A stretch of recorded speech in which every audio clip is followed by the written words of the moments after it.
Hey guys, it is John David, and Dr. Huang asked me to give a short overview of virtual reality in Captivate.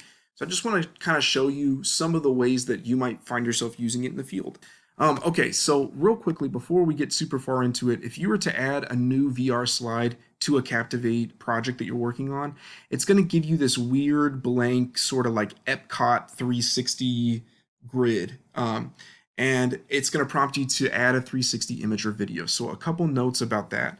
When you buy a camera or you download content, you got to be careful about the file types you're using. Adobe is fairly forgiving, but they really prefer you to use like MPEG-4 or JPEG file formats. So for the 360 images, even though I use a camera that has a proprietary file type, I've got to convert it into JPEG for it to play nice with Captivate. Same with video. Anytime I've uploaded any video content, I've had to put it into MP4 file type.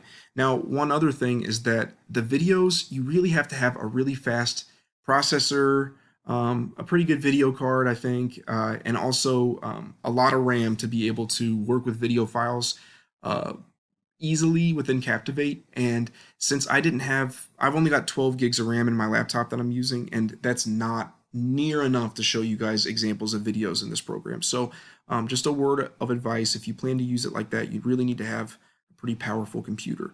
So real quickly, I just want to show you, this is the camera I have. It's the Insta360 1X. It's about 360 bucks. Highly, highly, highly recommend it.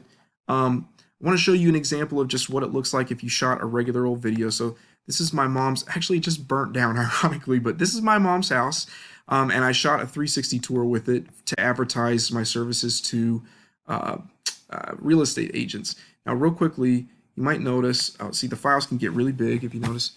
If I back this up, you can see right here, there's a seam in my video, and that's actually because you've got two 360 or two 260 degree fisheye lenses, and they take two separate images and they actually stitch them together with that proprietary software, which is why it's important to convert it back to something that Captivate can use, because each company has its own special little, doodah file type that they like to try to make you use, but you got to go generic. So just a word about that.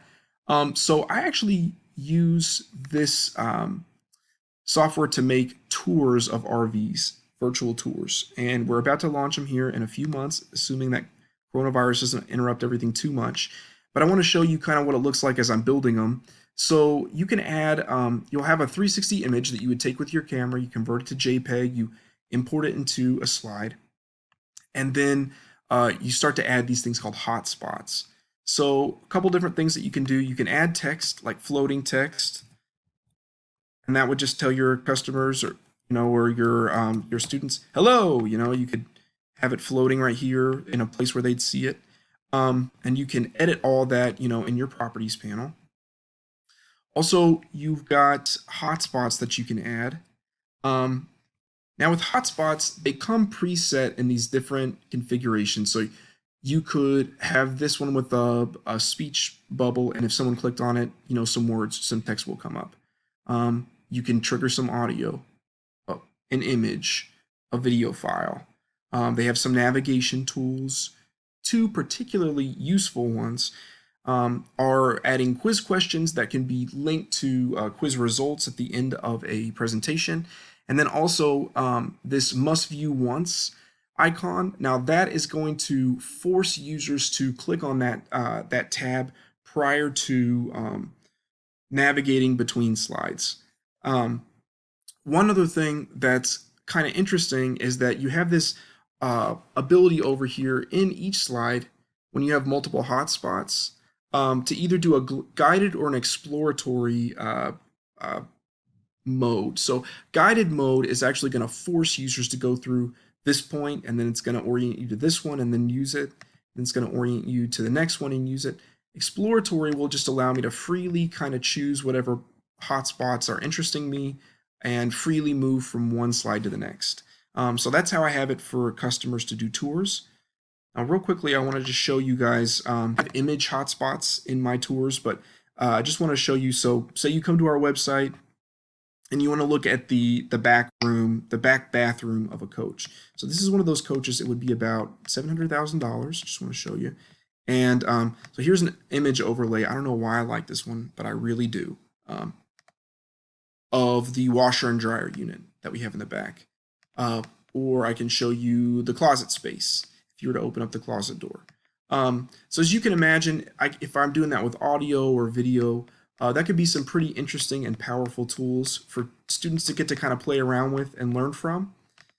As you can see, I can use these interactive buttons to navigate through the tour.